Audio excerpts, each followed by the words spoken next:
Today on the Wood Turning Workshop, we're going to be making something that you can display or use, a goblet. Stay tuned.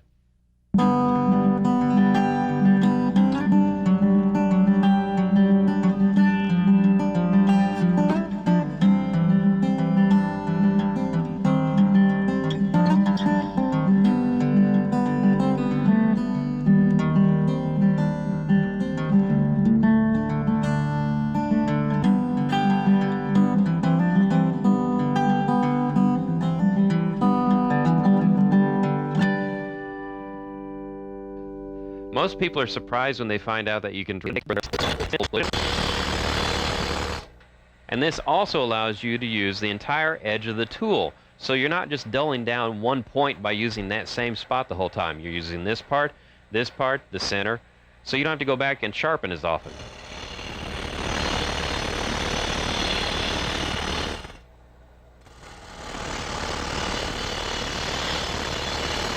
Okay, we're rounded out now. The next step is to cut a tenon on the end of the wood here so I can hold it in the jaws of my chuck. As you've seen in other shows, I've used a bedan tool or a parting tool to straighten the end up, and then I kind of angle it a bit to put a bevel onto the tenon so it holds into my chuck jaws, which are also beveled. Well, I got lucky. Someone gave me an extra bedan tool. If you look at the regular bedan tool, the end is flat. And if you look at this one, I've ground an angle into the end, so when I do cut my tenon, I automatically put the bevel in. First step would be to take my regular bedan tool and true up the end of the blank.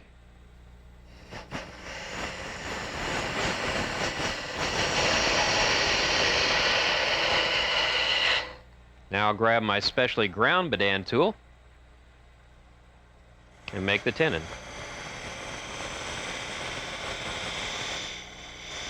One step. As you can see, I've removed the tailstock. We've got the blank mounted in the chuck. The goblet sits this way in the blank right now. If it was the other way, we couldn't hollow it. We're going to start working on the cup part of the goblet first. We don't want to go any further back than that right now because it'll weaken the wood. There'll be vibration. I actually rough turned this diameter to the widest diameter of the cup already. I now have taken the measurement of this end of the cup, and we're going to bring the end down to that diameter. Before I start cutting here, I do want to do one thing. You can see the tool, it's bouncing slightly. Anytime you reverse a piece on the lathe, it might be a little bit out of round. I just want to take one quick truing cut with my spindle gouge.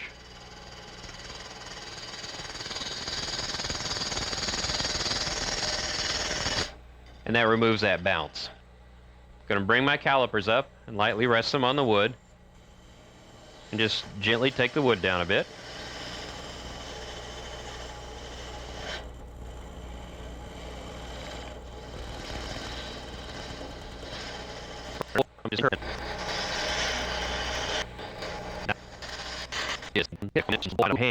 So today we're going for a little bit of overkill. We're going to use an arm brace hollower.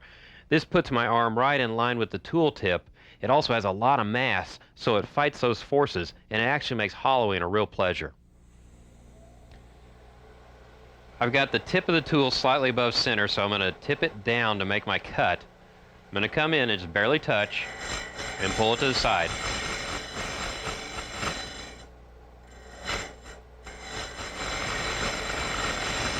This tip is actually scraping, but it does a beautiful job of removing the wood.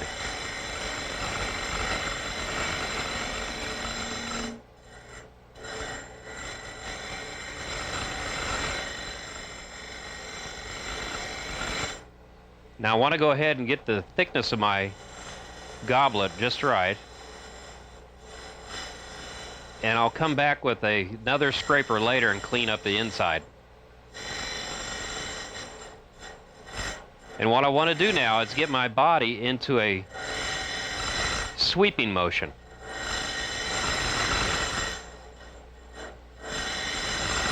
And you don't have to take all the wood away at one time. You can come back. I'm just feeding it forward just a little bit at a time and sweeping my body from left to right. And you can actually cut on the stroke back.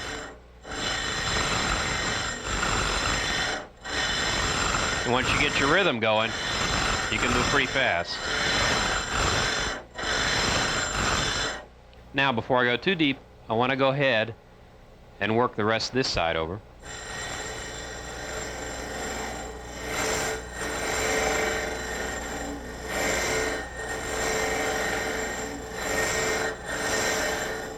And I can come in this way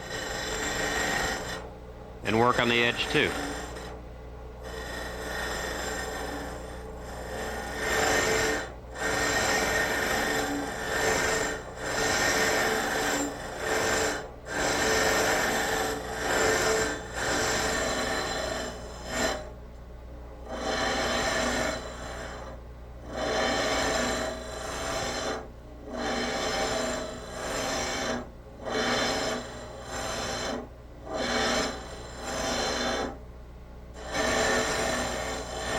Now it's the same movement over and over and over, and I'm just going to work my way down to the bottom.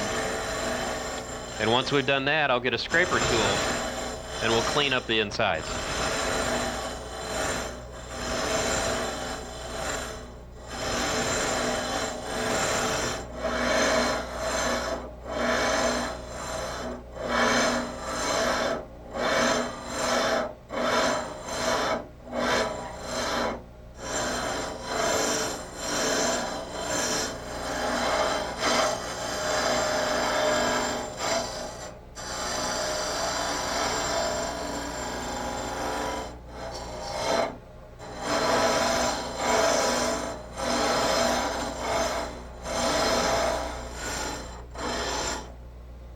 Now you're going to reach a point in the turning to where you're not going to be able to see too well in there, so you're going to grab a light, if you got one, set it up, and angle it in so you can look inside.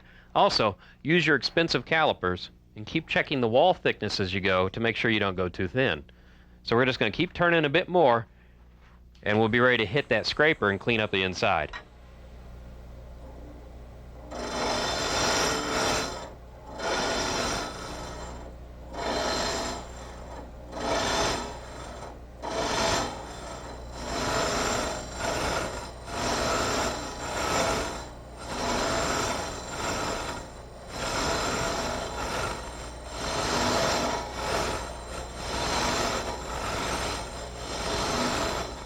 Now, we've changed tips. This one will give me a much smoother cut. Also, I can rotate this around whenever I dull an edge and get a fresh edge. I don't have to go to the grinder nearly as much. All we want to do right now is take very, very light passes on the wood.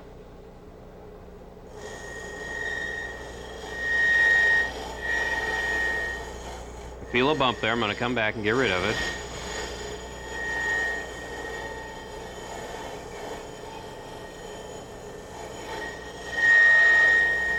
You can hear the vibration. If you push too hard, you get that.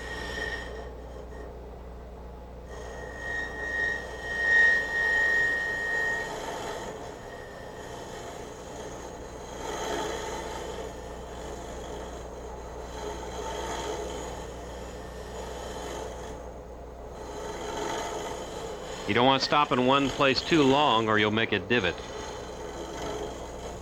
Just keep the tool moving. Now we're getting to the bottom. One problem a lot of turners have is getting rid of the dimple on the bottom. If you take your tool, take it on center, but below center. Feel where that bump is for the dimple, and gently raise it up. It starts to scrape it away. You can't really see it here, but by just coming up and taking fine little cuts, you get rid of the dimple. There. Just a little bit of sanding, and we can move on to the stem of the goblet. But one thing to think about, it's end grain at the bottom of the cup. If you don't get a good tool finish, you're not going to be able to sand those marks away. So keep that in mind. Get the best finish you can before you start doing any sanding. Now that the sanding's done, we're going to have to remove a lot of wood to get down to the stem. I've made a mark here that represents a shoulder right here under the cup. And then this mark here represents the bottom of the foot. I'm going to start with a parting tool and then move to a badan.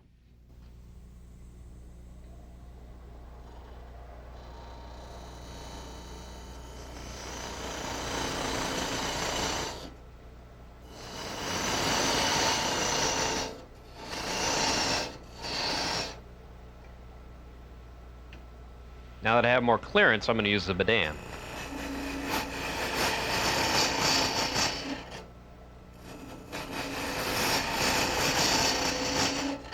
You want to remove a lot of wood fast. This is the tool.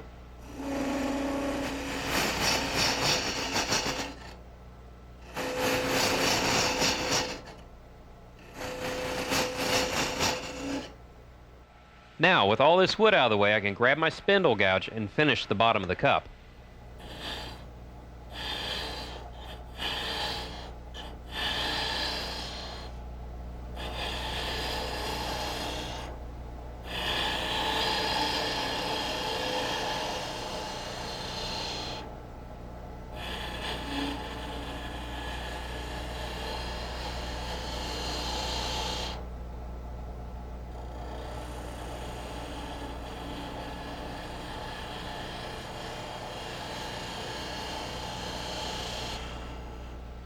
Now, I want to grab my parting tool.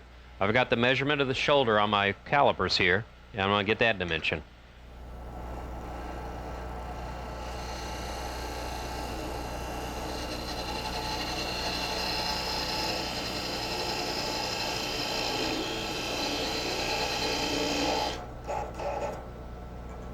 Now I'm going to take my spindle gouge, remove some of this excess wood, get it out of the way.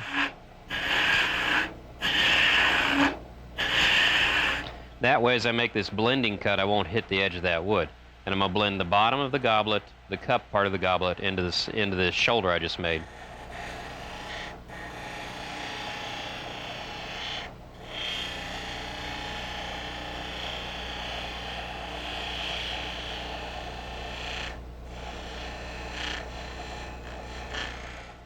Now, we can start removing the rest of this wood to form the stem.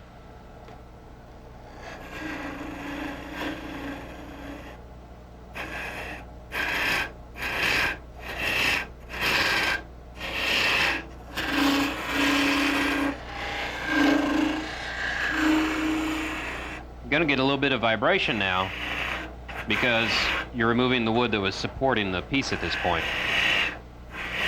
If it starts to vibrate, just take a smaller cut or go sharpen your tool.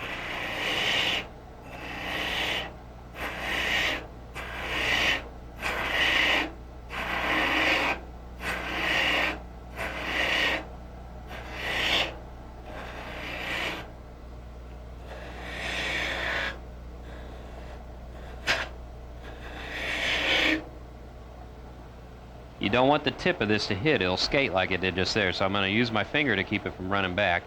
And I'm going to have the bevel aiming the direction I want the cut to go. Let it get started. Then you can swing into it like that. Now we'll keep removing wood from this side.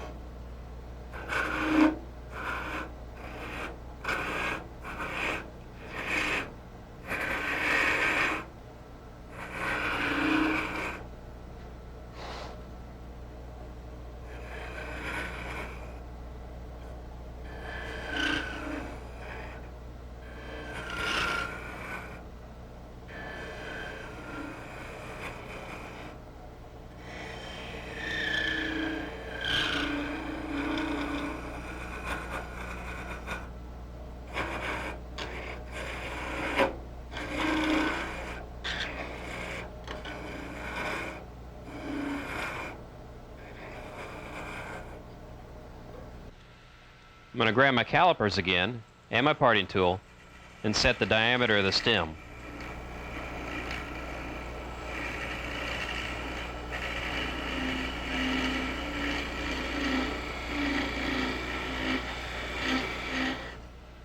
And I'll just keep using the parting tool to get rid of that wood.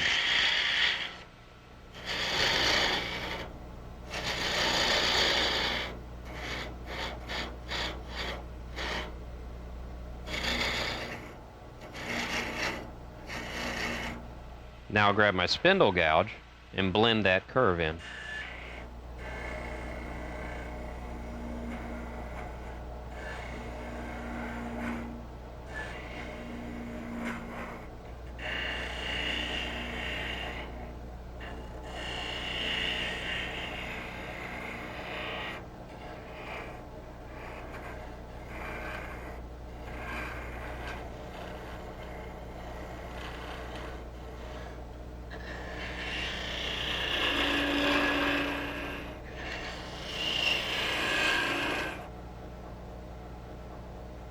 Now we have to cut the foot to size.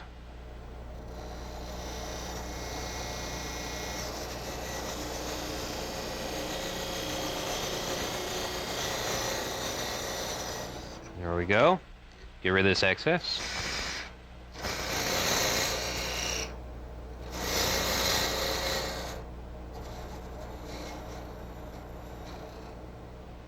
Next cut is the middle detail.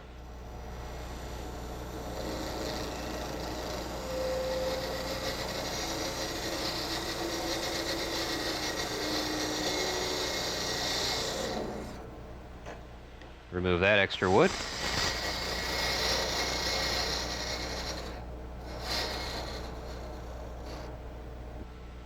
And now for the last detail.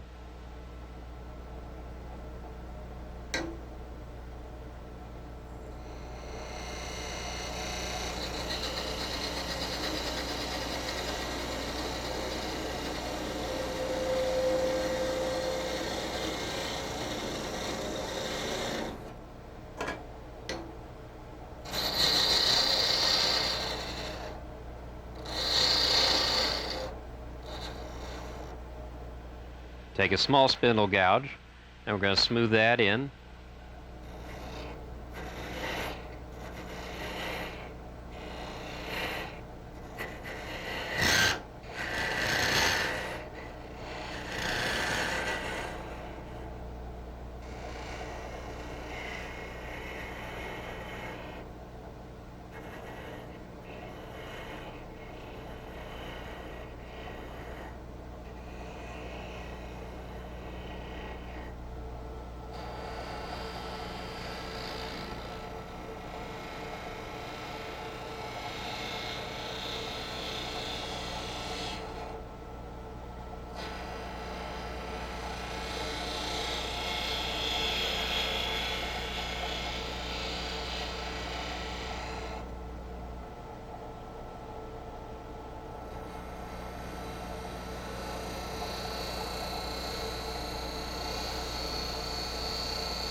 There.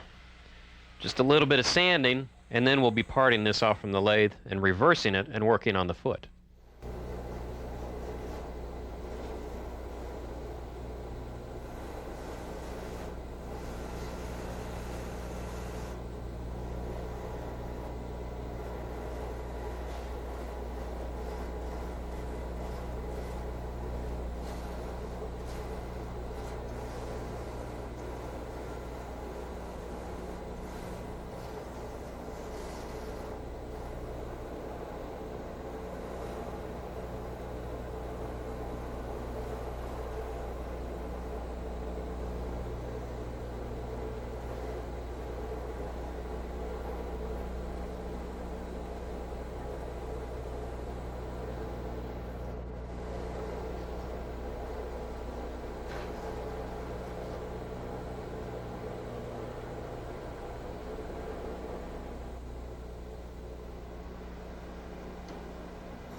I've got my jam fit chuck cut, and this fits on nice and tight over it.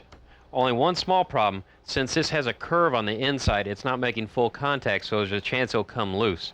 So I'm going to take some of this plastic wrap that the movers use for wrapping boxes and things, and we're going to put it on there a few wraps to give it some extra hold.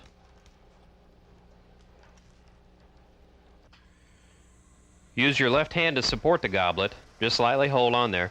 And all we want to do is get rid of that little nib there.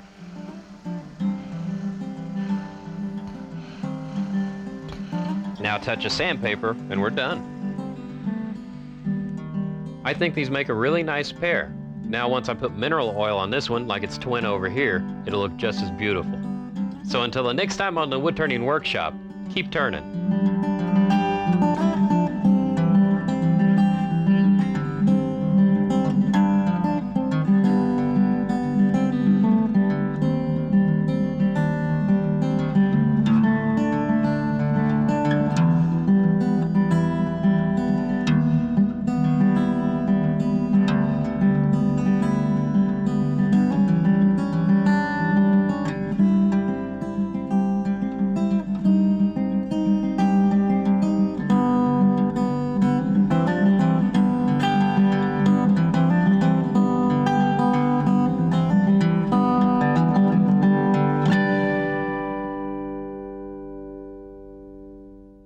To purchase this episode of Woodturning Workshop, send check or money order for $19.95 made payable to KRSC TV. Indicate DVD or VHS. Include episode number.